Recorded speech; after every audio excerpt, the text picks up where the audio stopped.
বিজয় আর নিধি পাহাড়ের রাস্তা দিয়ে যাচ্ছিল ঘুরতে। হঠাৎ তাদের গাড়ি খারাপ হয়ে যায়। বিজয় অনেকবার গাড়িটাকে স্টার্ট করার চেষ্টা করলেও স্টার্ট করতে পারে না। এদিকে নিধিও বেশ ভয় পাচ্ছে, আশেপাশে কেউ নেই। এদিকে সন্ধ্যা নামতে ব্যস্ত। তাই বিজয় ঠিক করে যে বিজয় আর নিধি ওরা গাড়ি থেকে নেমে আশেপাশে কোনো লোক খুঁজবে এবং তাদের কাছ থেকে সাহায্য চাইবে। যথা ভাবনা তথা কাজ। এদিকে ওরা হাঁটতে হাঁটতে যায়। দূরে একটা বড় বেশ ঘর দেখতে পায়।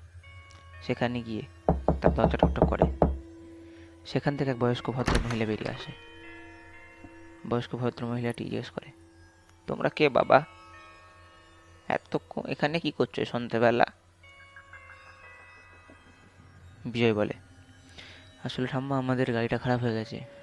আমি, আমার স্ত্রী, আমরা দুজন ফেঁসে গেছি।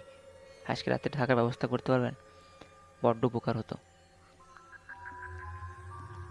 ভদ্রমহিলাটি বলে, ঠিক আছে, কিন্তু এই ঘরে তো থাকতে পারবেন না, কারণ এই ঘরে আমি, আমার ছেলে, বৌমা আর নাতি থাকি। তোমরা বরং এক কাজ করো, পাশের ঘরটায় যাও, ওখানে শোও, কেমন? আজকে রাতটা খাবার দাবার দিয়ে দিচ্ছে। আর হ্যাঁ, ওখানে দরজাটা বন্ধ খারাপ আছে, আটকায় না। আমি এক কাজ করছি, ভিতর থেকে তো আটকানো যাবে না, বাইরে থেকে আটকে দিচ্ছি, ঠিক আছে? ভিতর থেকে আটকানো যায় না আর কি ওটা। ঠিক আছে, তাই করুন। আর খাবার টাবার নিয়ে বিজয় আর নিধি ওই ঘরটার মধ্যে ঢুকে যায় এবং বয়স্ক মহিলাটি বাইরে থেকে লাগিয়ে দেয়। বেশ শক্তপোক্ত দরজা।